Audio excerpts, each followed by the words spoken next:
kusoo dhawaada qayb kale oo ka mid ah barnaamijka xusuus reeb ama xasuus reeb oo aanu ka duubnay Adna Aadan Ismaaciil barnaamij dheer oo ay kaga sheekaysay taariikh nololeedeedii waxyaabo badan oo ay soo martay waayihii dalkan iyo dalkii Soomaaliya la oran jirayba ay la isku oran jirayba ay soo mareen bay ka sheekaysay taariikh badan baan soo maray waxaan ugu dambeeyay jamciyadda qurumaha ka dhaxaysa u shaqo tagtay dabeedna ka soo noqotay burbur baa dhacay intii ka dambeysay Somaliland baa gooniisu taagtay 1991 laba arrimood baa noo hadhay aniga Edna oo aad u daaliyay runtii mid waxa weeye siyaasadda gashay markaa wixii ka dambeysay wasiirka arrimaha dibadda ay ka noqotay dalkan imikadan qudheedana waxay tahay guddi loo magacaabay oo aan ugu bixiyay baadidoonka oo loo magacaabay inay ictiraaf Somaliland sidii ku heli lahayd ka taliyaan oo ay baadi doonaan iyada la fahanteeda laakiin aniga wax igala qaalisan baa jira oo aan doonayo horta barnaamijkan maanta ku bilaabo aadna ku soo dhawo mar kale iyo mar saddexaad aad baan kuugu mahadnaqaynaa waan ku daalinaynaa sababtu waxay tahay taariikhdan doonaynaa inuu carruurta u reebno inkastoo nolosha qof waliba intuu noolanayo Ilaahay ogyahay 1998 halkan aynu fadhino ayaan kuugu imid oo gelgelina oo dayr leh oo aad bilaabayso cusbitaalkan geed halka ku yaal baynu boostagnay oo markaa anigu laanta Soomaaliga idaacadda BBC dan ka shaqeynay su'aalan bariga ku weydiiyay yaa nimkana ku bilaabay waxaan ku yiri bariga waxaan la yaabay qof kalideed kule cusbitaal baan dhisaya dawlad cusbitaal baan dhisaya loo maqli jiray waxaan ku yiri markaa waxaan ku yiri hamada intan leegeed waxaan u bareeraysaa ma hubtaa jawaab fiican baad siisay jawaabtii runteediina maanta dhex fadhiya runtii uu say markaa aan doonayna markaa ugu horeysa hamadaadii iyo wixii kugu kalifay cusbitaalkan iyo sidee ay bal ku soo bilaabmay iyo halka maanta uu marayo hadhow wax ka weydiin doono inaad halkaa ka bilowna sheekadii bismillaahirrahmaanirrahiim horta waxaan haddaan hamada wax ka yiraahdo hamada Ilaahay baa kugu beera wax meel laga raadiyo maaha waa wax ka yimaada dareen damqasho wax malaha dadka kale aanu muuqano Ilaahay adiga ku tuso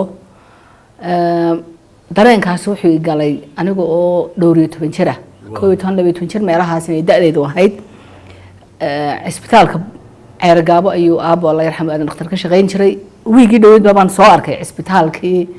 oo aanan 66 sanadood aanan arkin ayaan sooba arkay halkaas dareenku halkaasaan ka yeeshay halkaas uu iga galay dareenku waxaan arkay aabo damqanaya oo le qalab inta ka fiican baa igu fiicnaan lahaa tolo xageen dawada uga helaa tolo maxaa waxyaabahaas ayaan aan ururin jiray oo qalbiga ku ururin jiray oo aan is oran jiray hadii Ilaahay maruun Ilaahay kugu simo oo cilmiga iyo farsamadana Ilaahay ku baro maruun isbitaalkii noocii aabo jeclaan lahaa inuu umada ugu shaqeeyo umada ugu dhis halkaasaan ka soo qaaday dareenkaas way la socday xamar baan ka bilaabay waxaan ka bilaabay meel oran jiray boole qaran oo imka malaha demoji la iska bilqaystaan oo maaynayo magaalada xamar isbitaal baan ka bilaabay dayr weyn oo kan ka weyn ayaan ka dhisay kan waa 9600 mitir oo isku wareega kaas wuxuu ahaa 15000 marka ku dhawaad kan labadiiba u leeka dhulku seeskii soo wareejiyo gidaarkii soo dhisay oo soo bacra tuuray oo leyd soo galiyo biyo soo galiyo seeskii iyo wixii la qoday oo la dhisay oo dhulkii intii hoose la dhameeyo lacag badan iga gashay waxa calaf u yeeshay rag qoriyasita oo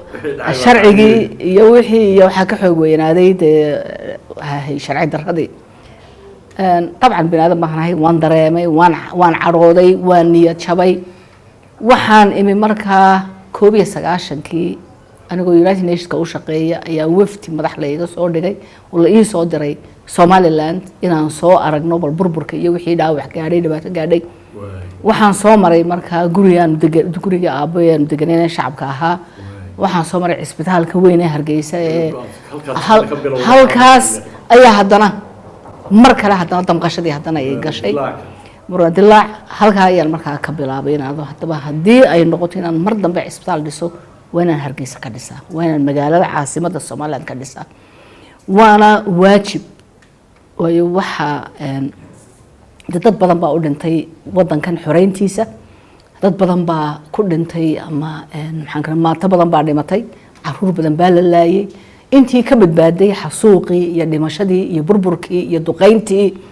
iyo waxyaabihii bini'aadamka u geystay barnaamijka degan Soomaaliland u geystay waxaan waxa waajib kugu ah inaad kuwa dhintay agoontoodii u hiiliso marka hiil bay qaaday kuwii dhintay ma soo celin karo burburkii dhacay wax kama qaban karo laakiin se inta ka badbaaday ee maanta joogta horta tus in bini'aadam haddii uu damco inuu wax sameeyo islaan hawlgabana ha ahaatee inay wax qaban karaan marka inaanay ciilin oo maxaan qaban karayaa oo islaam baan ahay oo qof dumaraan ahay oo laba gacmood kaliya leeyahay dad iga awood badan oo iga dhaqaale badan baa jira oo inta ay in ka weyn ba qaban kar lahaa laakiin se halka ay ka xidhmi weyday waxa weeye anna waxaan rabaa mid aan lacag aanan ka helina waxtar ummadda u noqda iyaguna waxay eegayaan mid baa mushtara oo lacag laga soo saaro labadina is qaban kari maayaan wayda qofka raba inuu lacag sameeyo cisbitaal ma sameeyo cisbitaalkan waxaan ugu talagalay inuu noqdo mid isagu isbixiya oo dabcan bilaash ma noqon karo oo de miisaaniyad ma laha oo qofkii wixii aad ku daweynaysay ama qofkii daweynayay mushaar buu ka rabaa qalab buu ka rabaa daw buu ka rabaa dhaymuu ka rabaa qalab iyo meel wax ku qalo iyo sooxdin iyo makiinado iyo waxyaabo casri buu ka rabaa wixii dawaan cisbitaalkii waa inuu iswadi karaa ismarse wadi karo oo halka aan la rabo haddaan doonayo inuu iswado markaa tayada laga bixiyo ayaan hoos u dhigi lahaa oo 126 qof ee mushaharka siiyo ayaan kala sii kala dayn lahaa faahfaahinteedii gelin markaad bilaabaysay geesinimaad ku bilowdo oo adigi sheegtay waxa tiri madaxdaygo waxaan ku yiri lacagta hay'ad ka keenaysaa baan ku yiri waan xasuustaa waxa tiri ilaahayna ima taray oo nolosheeda inta noolaa wad helaysaa kalsoonina waxaan ku qaban hadaan bilaabo meelay ka timaadba inta kale inay imanayso yaa ugu badan oo aad isleedahay waxbay ku tareen markaad eegto xagga taakulada cusbitaalka dhismihiisii iyo bilowgiisii taakulada ugu horeysay ugu weyn waxay iga soo gaadhay dadka muwaadiniinta Soomaaliland bay iga soo gaadhay waxa simir baa la igu deeqay qoryaal la igu deeqay garaayid shubba la igu deeqay gaadiid la yiraahdo alaabta ku soo qaado oday ciid tahay iyo hadii kale ayaa la igu deeqay waxa la igu deeqay gacmo oo lacag la'aan la igu shaqeeyo waxa la igu deeqay farsamo engineering aan koob shaana iga cabin ayaa ila dhistay oo ila eegtay oo ila toosisay marka horta deeqdii ugu weyneyd xagaasay waxay iga timid dadka Soomaaliland ta ugu weyneydna waxay iga timid shicib weynaha oo ducay ahayd horta ducadaas ayaa horta alxamdulillah wixii horta meesha dhaqaaji horta ducay ahayd iminkana ku socotaa markaad eegto kooran ma imsa ku baxday de garamayo imika wuxuu baa ku baxa wadiga meel kulba wili waan ku shubaa waa madharge ku soo ridun baa waa madharge intuu leeyahay cusbitaalku ibi soo qaada cisbitaalku wuxuu qaadaa ma hadii xoolasha lagu daro 17 qof 17 laakiin se oo ah 16 kamid ay yihiin xoolal waxaad ugu tala gashay in haweenku umuliso talagalku wuxuu ahaa markii hore laakiin imku ka duway waxa inuu ahaado in dumarka uur kale iyo kuwa dhalaya lagu daryeelo ayaan markii hore ula niyooday laakiin markii dadkii kale raggii iyo dumarkii kale uurka lahayn iyo caruurtii iyo ciroolii iyaguna u baahdeen cid daryeesha ayaan oo maxaan u kala eexan soo qalabkiina waan hayaa farsamada waan hayaa dhaqaatiirtana waan hayaa halkaasan iyaguna aan niri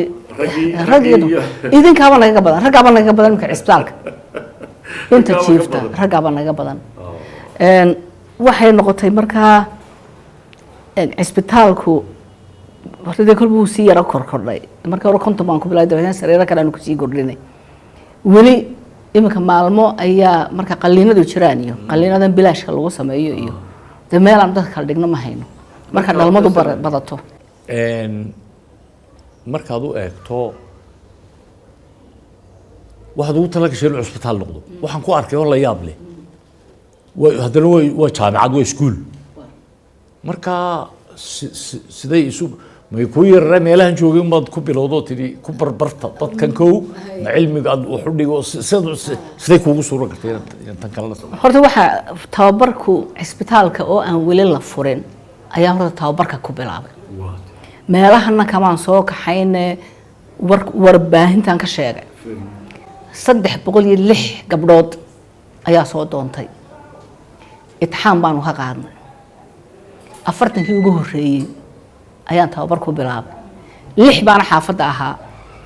oo dadku waxay u haysteen in xaafadda lagu tababaro 40kii 6 baa xaafaddan ahaa laakiin hablo fariid ay noqdeen oo kuwa maanta macallimiinta ah sababtan u tababarayay waxay ahayd markii horta cisbitaalka aan dhisayay waxaan filayay inaan dad tababaran oo tayo leh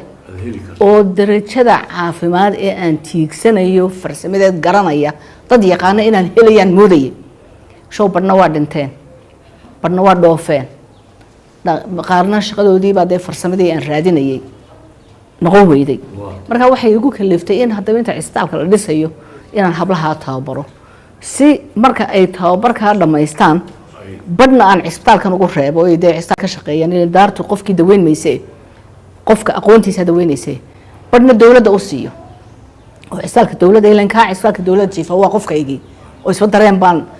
ayaan u leeyahay inaan badna saasiyo saasaan ku bilownay markii aanu tababarkii bilownay tababarku manhaj buu baahan yahay tababarku sharci buu baahan yahay tababarku waxa markaa noo joogay macallimiin ajaanib aan markaa noo joogay manhajkii baan u dejiyay waxay oo isku jireen qaar Mareykan qaar Ingiriis qaar Spanish baaba kamid ahayd waxa Swiss baa kamid ahaa dawana isbedelayaan marka ma idinka soo qortay oo lacag batiin ma waxa dad mutadawiciin bay ahaayeen oo volunteers ah oo aan naanays u bixiyay af Ingiriisiga The Magnificent 9 film baa jiray The Magnificent 7 loo oran jiray marka The Magnificent 9 sagaalkii aad u mucjisada waxa maxaan ku raaa u tayada wanaagsanaa waxaan markaa dabcan manhajku waa inuu hada manhaj dawliya waxaan jeclay wax weyn horta inay ahaadaan wax sharciyeysan anu waan samayn karaa laakiin waxa waxa dhaxalgal u noqonaya ummaddu in la wada leeyahay oo lagu dayan karo way waa tababarkay kamid tahay waxaan markaa u yeedhnay hay'adda UNICEF iyo WHO ururka dhakhaatiirta ee Somaliland wasaaradda caafimaadka ee Somaliland wasaaradda waxbarashada ee Somaliland manaahijka adduunka ee kalkaaliyaasha lagu tababaro yaanu haysanay anaba madax u ahaan jiray marka insa lagu dabaqo oo Somaliland lagu dabaqo ayaan doonaynay dhowr bil iyo googo ayaanu halkan xafiiskan yar uu noo ahaa meel xarunta aanu gudida manhajka kalkaaliyaasha dejinaysa kiibaan ku dejinay wasaaradda caafimaadka markaa loo geeyay wasaaradii hadana iyadoo ka soo maxaan ku raad tala bixisay madaxweynihii markaa jiray Allah yarxamo ayaa markaa saxiix lahaa laakiin ayaan daro waxay noqotay waxa calaf u helay madaxweynihii bedelay Daahir Riyaale Kaahin ayaa iyadoo oo draftkii hore madaxweynihii Allah yarxamo Maxamed Ibrahim Cigaal marxuumkii uu soo arkay uu isna deena la eegay oo qofte aad waxyaabahaas lagu haleyn karo oo tala ka bixin kara ayuu ahaaye ayaa dabeetana sidaas ayuu ku noqday markaa manhaj qaran ku leeyahay oo suuro galiyay markaa in macallimiin intaanu ku tababaro in Burcana laga furo Hargeysana laga furo Booramana laga furo oo lagu shaqeeyo oo aanu noqon mid ina aadan u leedahay laakiin si qaran ku leeyahay oo markaa anigu kiyaanu sameynaa ka dhex galay wasaaraddu markaa isagoo sharciyeysan oo soo dirtay oo tiro kalkaaliyaasha saah lagu tababaro markaa sidaasaan ku bilownay imtixaanada markaanu qaadayno 883 neersa may waa nurse waa umuliso waa shaybaad waa pharmacist waa caafimaadka guud waa maxaan ku rahay kuwa ilkaha waa kuwa suuxiyayaasha 883 ayaan qaranka u tababaray imise sare qaadatay inta lagu baranayo intaas barnaamijyadu waa kala duwan yihiin dee qaar waa 3 sanadood oo kalkaaliyo qofkii soo qaadanaya markay kalkaaliyo noqoto wiil iyo gabadh way noqon karaan inamana waan tababaraaye 3 sanadood markay soo qaataan oo caafimaadka guud soo qaataan kalkaaliyaha takhasus markaa aanu siinaa takhasusku inamada waxaanu siinaa cudurrada faafa iyo waxyaabaha halista ah iyo waxaya critical care la yiraahdo hablahana waxaanu siinaa umuliso wayda ujeedadeedu waxa weeyaan taan cistalka u dhisay hooyadaas iyo ilmahaas ayaan u socdaa kuwaasa kamida sanad bay markaa ku daraan waxa markaa la yiraahdo diploma ayaa jira oo sanad buu qaataa ma certificate baa ugu horeeya sanad buu qaataa diploma 2 sanadood buu qaataa diploma nursing 3 buu qaataa imika markaan jaamacad ka dhignayna waa 4 sanadood waa 4 sanadood marka 4 sanadood markuu dhameeyo dhakhtar baab soo nurse may waa nurse waa graduate nurse waa inuu markaa dee dhakhtarnimadii bartaayo dee waa laba line meelo ay ka siman yihiin oo ay ka maxaan isaga egyihiinna way jirtaa dee qofkaa bukuuma dee loo daweynaya meelo ay ku kala duwan yihiinna waa jirtaa marka taa dhakhaatiirta intaynaan ka bixin waxaa jira meelo dhakhaatiirta lagu tababaro jaamacado kale ayaa sameeya boorama ugu horeysay dhakhaatiir badan oo halka shaqeysa boorama ka soo baxday hargeysana way jaamacada hargeysa oo aan gudideeda ku jirayna iyana way soo saartaa meelo kale macaahid kale iyo jaamacado kale ayaa iyaguna bilaabay inay dhakhaatiir tababaraan nasiib darro waxay noqotay meelo aan tababar fiican la soo siin ama aanay cisbitaallo ay ku tababar qaataan aan lahayn ama dhakhaatiirta tababaraysa aan ahayn kuwo aqoonteed u leh hiil baa markaa haddana qaaday inaan haddana dhakhaatiirta u hiilo kalkaaliyaasha u hiiliye oo maanta tayada kalkaaliyayaasha iyo umulisooyinka Somaliland ka soo baxa adduunka meeshay tagaanba way ka shaqeeyaan oo Norway bay ka shaqeeyaan oo Mareykan bay ka shaqeeyaan oo kuwan ka baxayo England bay ka shaqeeyaan oo Imaaraadka ka shaqeeyaan oo Sacuudiga layga xaday baan idhaahdaa wayda halkan aan u tababaray marka kuwa iyaga warwar uma qabo laakiin waxa warwar weyn u riday tayadii dhakhaatiirta waxay noqotay markay idhaahdaa waa inaynu dhakhaatiirta tababaraa wayda sidan kuma eegi karo oo ummadii halis bay gelinayaan waxaanu bilownay markaa sanadkii markay naga tagay inaanu bilowno horta tababar hordhaca oo aanu 40 ardaydii secondary ka soo baxday kuwii ugu tayada fiicnaa ayaanu horta siinaynaa tababar sanada oo caafimaad oo maadooyinkii ay lahaayeen inay ku soo qaataan secondary science iyo maths iyo cilmigaas ahaa xisaabtii iyo ingiriisigii iyo wixii ay lahaayeen inay ku soo qaataan secondary-ga oo aad moodo halkaan qabyo badan ay haysato oo yara hadii waqti ugu sameeyay aan ka hadli doono inaynu markaa horta 40 ka u bilowno tababar oo horta soo kordhino horta cilmigoodii asaasiga ah soo kordhino oo akhlaaqdoodii eegno way qofka dhakhtar noqonaya wiil iyo gabadh akhlaaq gaar ah laga rabaa ixtiraam gaar ah laga rabaa damqashaal laga rabaa dulqaad baa laga rabaa waxa laga rabaa qofka buka ee u yimaade uu soo magan gala ee yiraahdo waxa saan kuula imida bal waxa iga eeg inuu birmadgeedo ethics yeesho oo ixtiraam iyo xaq dhowr ku dheehan cilmigii waa inuu qofka ku eega oo aanu qofka waxa uu qabanaya aanu ku salaysnayn qofkaas gaariga keenay intuu la eg yahay iyo lacagta jeebka ugu jirta iyo dahabkan uu xidhan yahay iyo mobilka uu saqiimaha uu leeyahay aanay ku xidhnaanin ee ay noqotaa qofka dhibaatada haysa culayska ay leedahay inay ku xidhnaato weeyaan waxa uu qabanaya marka taasay ku kaliftay inaan horta ka hordhiga ah aanu sameeyno markay ka baxaan sanadka 20ka ugu sareeya 40kaas ee xulka ah ayaan markaa u bilaabaynaa dhakhtarnimo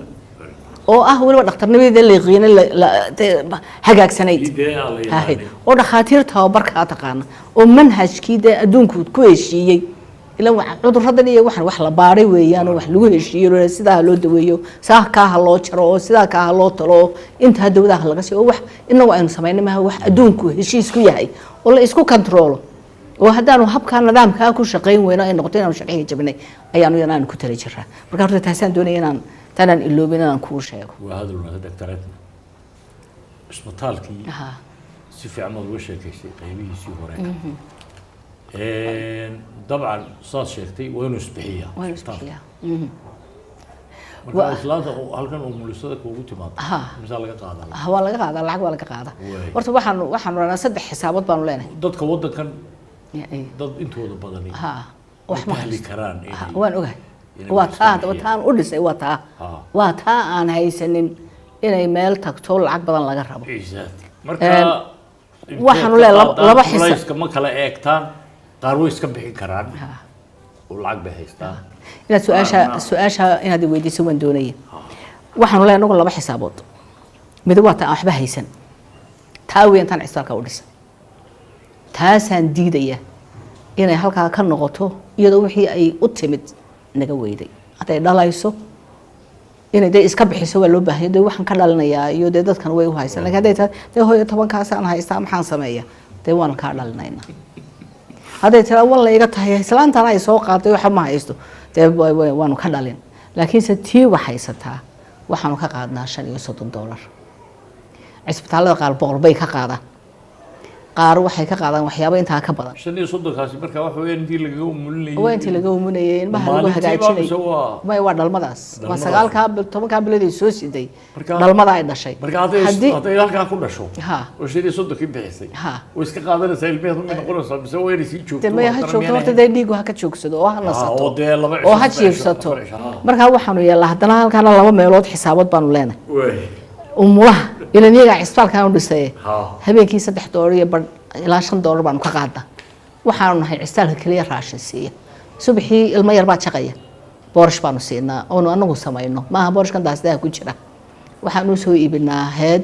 وحنا نسوي بنا هارود وحنا نسوي بنا قمدي وحنا نسوي بنا ندقر والإسكوشي ده عانة يسونكرية بالو سمايا وحنا نسوي واحد مشالي الأورنجري مركها كاسانو سينا كوب كسينا سي قفتنا هرتدا اي waxu heshiisaan ilmuhu ama maran yanaas marna aan $3 oo qurad markaa ka qaadato saddex badan ka qaadna waarka waxaan ka qaadnaa $10 adiga $10 baa laga qaaday la ilaahay kuma keenay ma iyada waxaan umulahayn waxaan umulahayn waxaan si jira hadaba qaar aan waxba laga qaaday loogu yeedho raadiyooyadii aan uga yeedhno kuwanaad maqashaan ilaa kaalaya faruur oo dhan iyo kuwa dhan xanaga la iyo iyaga bilaash baan ku daweynaa iyo bilaash baa lagu qalaa oo iyaga wax laga ma qaado rag iyo dumarba wuxuu yahay waa qofka fururan bilaash baa lagu hagaajiyaa hooyada umusha laga keenay isku dilaacda kaadi haysto dilaacdo iyadana waa bilaash baa lagu waan u yeedhnaa oo kolba markaanu dhowr isku hayno ayaa dhakhtar loogu yeedhaa la qalaa iyagana waa lacag la'aan marka ilan doraad baxday إلى أكتوبر بنهي أكتوبر نوفمبر ديسمبر جانوري فبراير مارس 6 بلود بنهي waxaanu siino iyo nooli aanu siino iyo arabeel aanu ugu daro iyo dadkaan wax u yimaadeen alla umush gabadhaas waa qof iska waxa laga keenay bari guntii baa laga keenay waxa laga keenay laascanood oo ina yaro 16 jir bay ahayd oo isku aad dhibaato badan marka kuwa bilaash baa lagu sameeyaa caruuraha madaxda waa weyn leh ee madaxa biyaha laga soo daayay tuubada la geliyo kuwa bilaash baa loo sameeyaa marka horta saddexdaas marka dhakhaatiir gooniya dibadda uga keentaa dhakhaatiirtii oo cilmiga lahayd ayaa timaada kuweynana tababaro oo waxyaabo badan oo imka ay kuweynana sameeyaan baaba jira laakiin se dhowrkii biloodba way yimaadaan way isbedelaan marka 30 40 50 ay muddada ay joogaan qalaan oo wada bilaasha oo wada chief ah oo wada raashin leh oo wada dawo iyo inta la keenay oo la xidhiidhay الله تعرف كم يسوي ها يدي كلسون أرتو واحد كوي ما دارتو مركب عستال كأيجا وإحنا نقول مقالي كرو هدي أنا الله عين أنا يشوفين عد قف كأنو قلي كشقين كرتحدو لأنه مركب نقول له إنه كتجينا يه دهر بلاد بيكوي ما دارنا كأيجا طب تنا تشقاله يتهابرا طب تنا محا قلب ياله محا الله باهم كرا مركب قلب كاوي كيانا فرسمه ذا وي كيانا تدك يتهابرين ayaa markaa la shaqeeya si hadhowto markay qalaan oo tagaan dadkii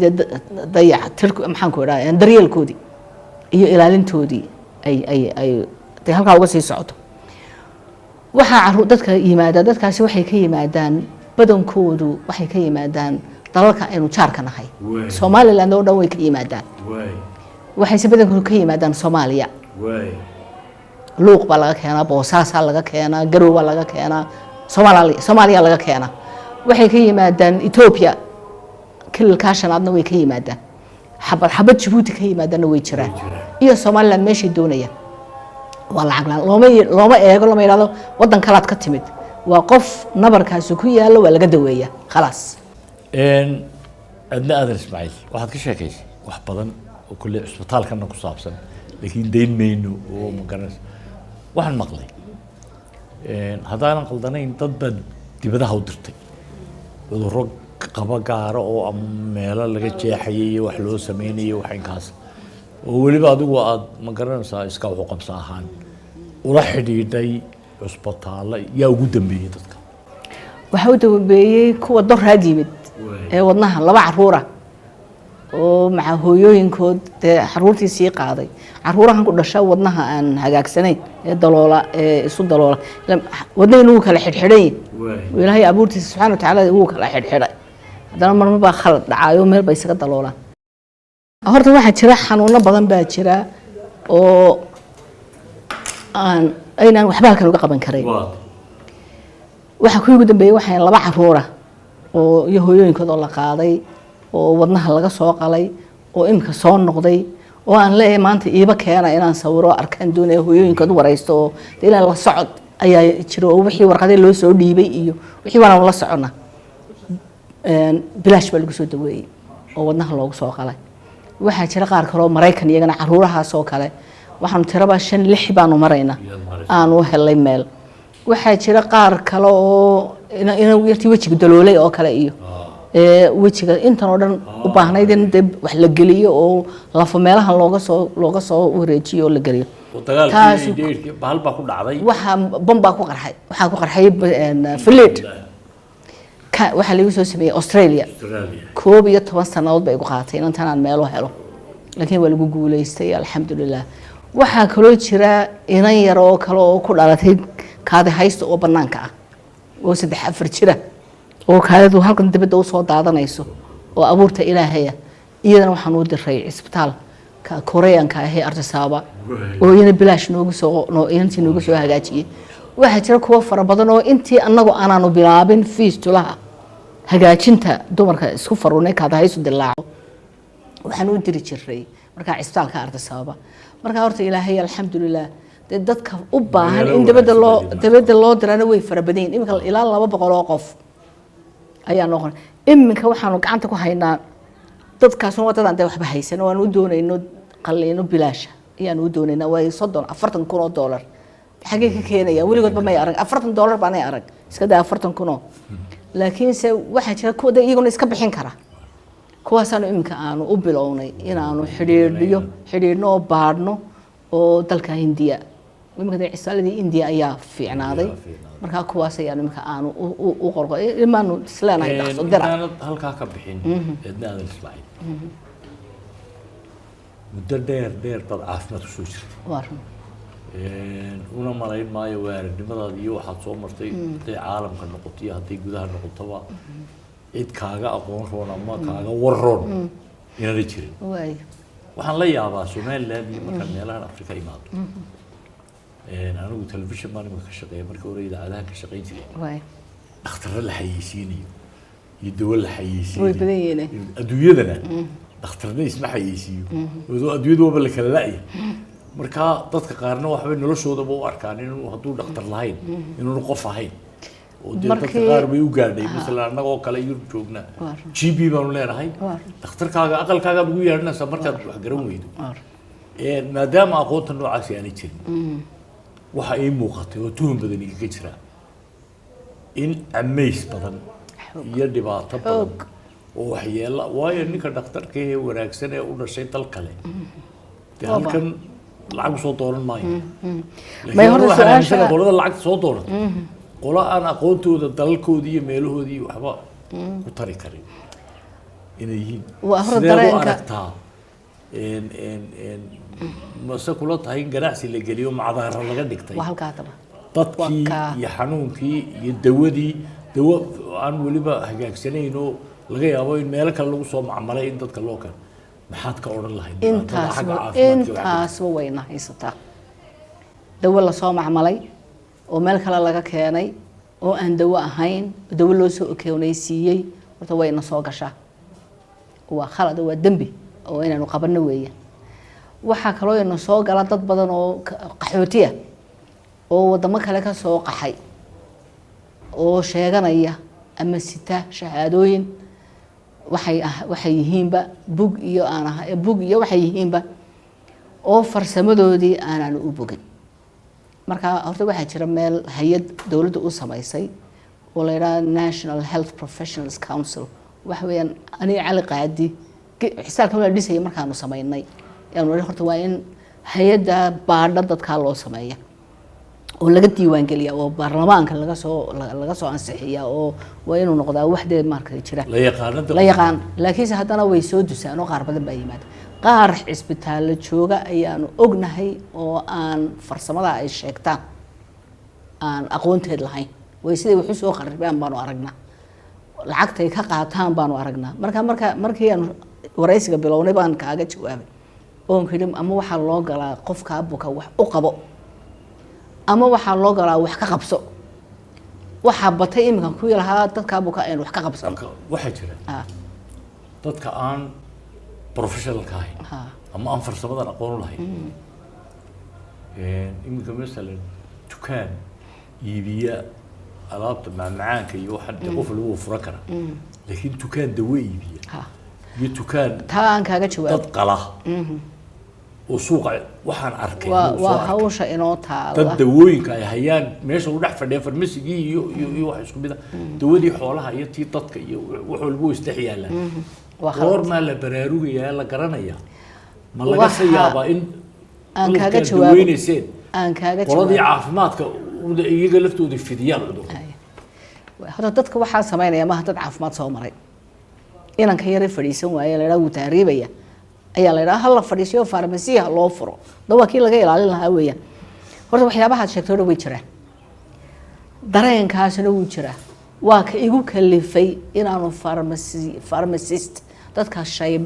cilmiga farmasiga dawooyinka yaqaana inaan tababaro wasaaradda caafimaadka iyo xukuumadda waxaanu ku heshiinay in marka aan la tababaro tiro ku filan dadka aqoonta dawada leh in marka lagu soo rogo sharci la yiraahdo qof aan dawada u haysanin aqoon u lahayn inaanu iibin karin waayo nidaamka loo bixinayo ma yaqaano inta la siinayo ma garanayo waxyeelada ay leedahay garan maayo magaceedu muu maqla laakiin se waxtarna way leedahay waxyeelana way leedahay waxaa noo yimaada dad gacanta lagaga soo muday oo xididka laga soo siiyey oo gacantii barartay dawadii mamnuuca ka ahayd in xididka laga siiyo ahayd in sinta laga siiyo oo markay islaantu tiraado hooyo faydad ma tanba iga sii oo nebel keen tanba waan kaa siina horta waa shoog ugu weyn halkaas hortan aanu ka qaad oo dad waxaa sameynaya ayaa dawadii iibiya kuwa farmasiyaasha jooga dadku iyaga u tagaan halkaas ay xanuunaysa markaas haayo markaas ma iga daa tacase inan aanu saaxiibnahay taa cagaaran baa la siiyay cagaaranaysi tii cagaarneed buu siinaya markaa ma kala yaqaan waxa gabadha loo siiyey inta la siinayo waxyaalo ay leedahay cudurka ay leedahay waxa haya marka waxaanu heshiis ku nahay inaanu horta soo saaro tiro ku filan Somaliland oo ah dawo yaqaano dabeetana sharci lagu soo rogo wayde waxyaabaha dawladnimadu keento dawladda soo dejinaya lafteeda dekad bay soo maraysaa oo meel bay soo maraysaa waxa jira hadaba imka waxa iyagana la bilaabaya miyaan waxba laga qaban karno bahal iyo qalab yar inta la dhigo waa dhigayade taas waxyaabaha u yaala waa waxyaabaha u yaala xukuumadda weeyaan oo inkaas dawadii samples laga soo qaado ayaa waxaanay la sheeganaya ma ku jiraan maadooyinka ku qoran ma ku jiraan intaasoo miligram ma ku jiraan waayo waxa jira dalal baa jira dawooyinka lagu soo sameeyo horta waxa badanaa waan ogahay dad badan baana ka xanaaqi doonee waxyaabaha burcadbadeedu ka baa cabshtarayso weeyaan lacagahan ay soo helaan ee burcadbadeeda la siiyo iyo dawooyinka bugta ah ee sunta abay soo iibsadaan oo raqiis ku soo iibsadaan markaas dabeetana lacagtii ku halkaas ay ku leeyahay ku maydhaan ay ku soo hagaajiyaan waxyaabahaas ka mid ah iyo dad aan dadka kala hayn caafimaadka dadka caafimaadkiisa ee xageed lacag degdeg ka heshaa uu galo dawada u keena marka waa waxyaabo loo baahan yahay xukuumad iyo wasaarad ka wakiila xukuumadda dekad shicib weyne bulsho in meel looga soo jeesto weeyaan oo waxa la iska ilaaliyo waayo imika waxa batay xanuunada iyo qufac feeraha xanuunka feeruhu wuxuu nidaam muddo qaata oo lagu daweeyo si sahlan baa loo daweeyaa xanuunkan feeraha ee Soomaaliya cuqdada ka qabto waa waxyaabaha ugu sahlan ee laga dawoobo laakiin muxuu samaynayaa intuu farmasi tago waa loo marisay wixii dhiigii uu tufayay iyo wixii baa ka yara joogsanaya markaas oo inta waa kaas 6 bilood buu dawo qaado igal 2 week baan ku bogsaday muxuu garanayaa hebel dawadan na waxay keentaa yara naax iyo qofku yara buurta tala waa kaas caafimaadka iyo soo noqday waxyaabo soo meelan waa jahliga keena jahligu haduu meel khalad ku wadana waa inay xukuumaddu ay yeelataan nidaamkii iyo sharcigii lagu ilaalinayay lagu badbaadinayay dadweynaha caafimaadkii aan ka saaray waxaan doonayaa caafimaadkii in badan baad ka soo shaqeysay waxaad ka maraysaa inaad isbitaal aad ugu dhisto waxaad ka maraysaa inaad soo saarto nurses iyo dad aqoon caafimaad leh waxaad ka maraysaa inaad imika u rogto sidii dhakhaatiir loo soo saar lahayd intayna dhakhaatiirta gaadheen in yar ma ku daraa tababarka halkan uu kuma sameeyno gabiilay waxaanu ka furray tababarka umulisooyinka groupkii ugu horeeyay baa soo baxay bisha dambe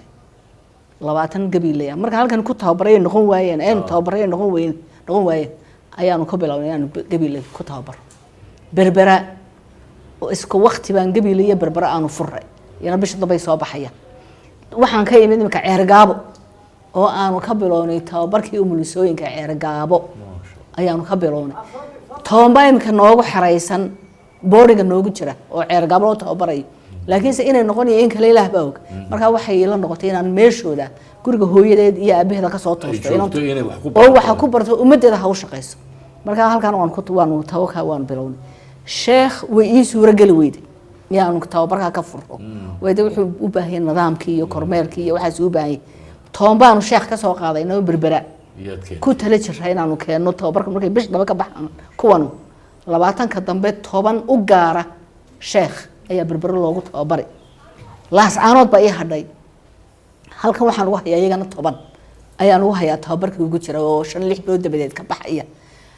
waxaan se ku tala jiraa haddii ilaahay igu simo inaan gobolkaas sool baa ii hadhay inaan soolna aanu ka furo tababarka ay noo suura gasho way gobol caana qofka oo manay sacbadiisu biyo kaga dharga qof gobol kale lagu soo tababaray baahidii gobolka ku filaanayso waxaan doonayaa inaan walba gobolkeedaas magaaladeeda ummadeeda ay ku dhalatay waajib ku leh inay tababar ku qaato ummadana u shaqeyso in badan ma ka wareystay caafimaad iyo ku daalin wax ka badan laakiin waxaan u maleynayaa inaad ku daalayn taasoo ku soo waxa taqaani xisaab kala faraha la gashay siyaasad bad noqotay lama galay idinka faraha ii galiyay wasiir baad ka noqotay idinka dhagtay soo jiiday Soomaaliland waa arrimaha dibadda iyo arrimaha qoyska ka horeeyay bal hadda waxaad ka warantaa labadan qolo dhinacna aan isjeclayn caafimaadkii iyo siyaasadii dhinacna isku qolo ah oo dee siyaasadda haddaan caafimaadka la fulin dee siyaasadii la jiri mayso la jiri mayso sidee isugu maaraysaa ama ay waxaa soo dhan waxaan kaaga jawaabaya waa dareen horta anigu siyaasi mihi damqadanahay u doodanahay waxaan arkaa Soomaaliland oo la dulmiyay oo xaqeeda la duudsiyay waxaan arkaa shicibka Soomaaliland oo gardarro loo geystay waxaan arkaa wixii aanu xaq u lahayn oo adduunku iska kay hortaagay waxaan arkaa horta aqoonsiga ilaahay baa haya oo maanta waynagan halkan fadhina raaxo ku fadhina nabad ku fadhina dalkeenay dhisanay jaamacada dhisanay dad la aqoonsan yahay ayaan intaa hayn oo adduunkuna uu intaa maal iyo muruqba geliyo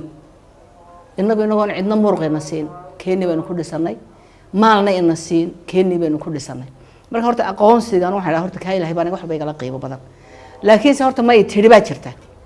xaq ma u leedahay in Somaliland laga dhageysto dacwadeeda intaanad xukumin horta bal iga dhageyso marka waxa jira dad badan oo la orda war aan jirin ama aan run ahayn oo Somaliland ka dhiga inay Somaliland tahay dal kale kamid ahaayo ka soo go'ay Somaliland ma ahayn dal kale kamid ahaa oo ka soo go'ay waxay ahayd curadkii dalalka Soomaalidu degan tahay ka ugu da'weyn bay ahayd ka aan weligii la gumaysan bay Somaliland ahayd waxay ahayd Somaliland tii u hilowday ee kamid ahayd in Soomaaliland la isu geeyo waxuna ma ahayn wax wanaagsan bay ahayd oo dadku way isu togaa waa shuraakooba wax wada qabsada way ku qurux badan tahay laakiin se weyntiisa afgaranaysa ee wax ku wada heshiisa ee is ixtiraamta oo qaybta si qurux badan u qaybisa markii Somaliland ay ahayd tii ugu da'weynay ee xornimadeeda hor heshay wadankii aynu isku yara darsanay Soomaaliya markii Somaliland ay xor ahayd wali gumaysi bay ku jirtay markii Somaliland ay xor ahayd Soomaaliya may jirin ee inagu kumaynaan biirna horta af Soomaaliga horta saaniha loo darso iyaga inagu soo biiray way aniga jiray Somaliland baa jirtay isku biirsigii la isku soo biiray ee la yiraahdo aynu israacno sharci mu ahayn oo labada baarlamaan ee labada dal Soomaaliya iyo Somaliland labada baarlamaan lagama ansixinin ee kalgacayl baa la isu raacay waa la israacay markii israaci uu tixgelin waayay sharafta Somaliland xuquuqda Somaliland waajibaadkii Soomaaliya qaybtii ay ku lahayd israacaas la tixgelin waayay Somaliland way ka gilgalatay markii doodii wax tiri weydayna qori bay qaateen waxaan hadaba intayadii xuduudayadii Ingiriisku dhigay ilan xuduudaha waxa dhiga isticmaalka dhiga xuduuda Soomaaliya waxa dhiga Talyaaniga xuduuda Somaliland waxa dhiga Ingiriiskii oo ay ku heshiiyaan Ingiriis iyo Faransiis Ingiriis iyo Ethiopia Ingiriis iyo Italia marka Talyaaniga oo qaybtaadu halkaas ay ku egtay Ingiriis oo taado halkaas ay ku egtay Ethiopia ay taado halkaas ay ku egtay ayaa wax lagu qabsadaa xuduudihii Somaliland ayaa lagu gafay waa la dulmiyay waa la burburiyay waa la xasuuqay lafaan halkan ka meeray lafaan halkan ka qaaday dawaan dareemay waanan u hadli waana waajib leeyahay leeyahay marka taasoo siyaasad ma aha waxa weeyaan waa damqasho waa dareen iyo u hadal weey markii aad noqotay wasiirka arrimaha dibadda meel badan oo adduunyada soo martay marka muddaana ka soo wareegtay imka baadidoon baad u gashay inaad ka dhaadhiciso qadiyadaada imka sheegaysa inay sidaa u tahay cid imka ka dhageysatay dawlado badan halkayna maanta marayno kaba xisaab qaado way horta waxan way isbiirsadaan haddaanan markii hore aanaanu albaabadaas garaacnayn horta wixii way iska anu waxaan ahaa wasiirkii markaa 7 8 baan ahaa qaarna way iga horeeyeen oo halkaaba waxbay soo dhigeen qaarna way iga dambeeyeen oo waxbay ku sii wadayaan marka horta dee lib gaara qof kaliya ma laha laakiin se waxa laga dhageystaa wax weey horta Somaliland waxyaabaha ku faantay leedahay Somaliland xuduudeedii bay ku jirtaa Somaliland xuduudeedii xuduud dad kale kumay xadgudbin dad baa jiray ilaada halkaas oo reerkaas halkaas u degayo reerkaas halkaas u degaa deembar reerkayga Ethiopia gunteed buu degan yahay laakiin de xuduudda la ii qaadi maayo oo halka reerkaygu degan yahay ilaa halka iyo doolo iyo dhulkaas uu degan yahay xuduudda la ii qaadi maayo laakiinse reerkayga halkaa degan markuu doono halkan wuu soo galaa anigu markaan doono xaggaasaan u baxaa marka reeraha xuduud dalalka Afrika reeruhu iyo qabiilooyinku xuduudaha labada dhinac bay ka degaan dee xuduudu maaha wax laastig marna la geejiyo marna la soo dabciyo oo la fidiyo maaha xuduudaas waxa weeyaan xuduuda wax laga maamulo dalka xuduudiisa wadankaas baxdiisa laga xukumo weeyaan marka Somaliland inay horta xuduuda leedahay lama sheego oo waxa laga dhaadhiciyay adduunka sanadihii 12 sanadood duurka lagu jiray ee horta la soo dhicinayay Somaliland ayaa been fakatay runimo gaadhaba ay ku mahmaahaane beentii la fakiyay waxa la yiri waxa ku mahmaahi jiray prime minister Churchill wuxuu yiri by the time waqtiga markay beentu fakato runtu wali surwaalkii bay sii gashanaysa Soomaalidu waxay dhahaan been fakatay run ma gaadho marka afaf badan baa mahmaahdaas ugu timaada marka horta beentii baa la fakiyay laakiin horta beentii way soo guraysaayo waa tan Soomaaliyadii aynu ka soo go'nay ee aynu horta kamaynaan xoroomin xor baynu ahayn ayagoo xora oo iyagu gumaysiga ku jiraan ayay iyagu anaga noo yimaadeen isku israaceen bay ku maxaan ku raaa ay gobnimadu ugu timid israaceeni iyo gobnimadeeni baa mar wada dhashay taayadu way ka horeysay waa taa wali muruq adduunka oo dhan la isugu wada geeyay ee laga safayn kar waayay qorunkii ku jiray waa taa xuduudahooda daayo magaalooyinkooda ay ilaashan garan waayeen waa kuwa wali isku haysta intan ana cunaya may ana intan aad wada gacanta uga weynaatay marka Somaliland waa gob jirtay jiri doonta kana da'weyn Soomaalida kale oo dhan inta neefi ku jirto samabadeena ka soo baxaysana ay waajib nagu tahay qof walba oo Somaliland u dhashay oo xaq yaqaana inuu hadlo aan kali ku noqon wayna 4 milyan oo Somaliland xaqooda u hadlaan oo u dooda oo aanay si khalada uga cararin cid cadow u ah uga tagin imika ugu dambeystii waxa tahay guddi dhawaan la soo magaranaysa madaxweynuhu uu magacaabay Somaliland Axmed Maxamed Maxamuud Silaanyo oo la yiri balka taliyo oo baadi doontaga haddana wixii markay soo weeyeen ugu soo celiyay xukuumaddan Silaanyana iyadaa furtay albaabkan oranaya waxaan la hadlaynaa Soomaaliya oo maxaa loo la hadli waayay maxaa ka xarantaynaya hadalka la bilaabayna waxay noqotay ilaa imika aan ka dhaxgalo haddaad xaq leedahay waa inaad hadashaa Somaliland waxaan xaq u lahayn dooni mayso maxaan hadalka u diiday wax gardarro cid kale leedahay Somaliland dooni mayso marka maxaan hadalka u diiday been baa la iga sheegaa marka goobta beenta la iga sheegayo waa inaan goob joog noqdaa oon ka hadlaa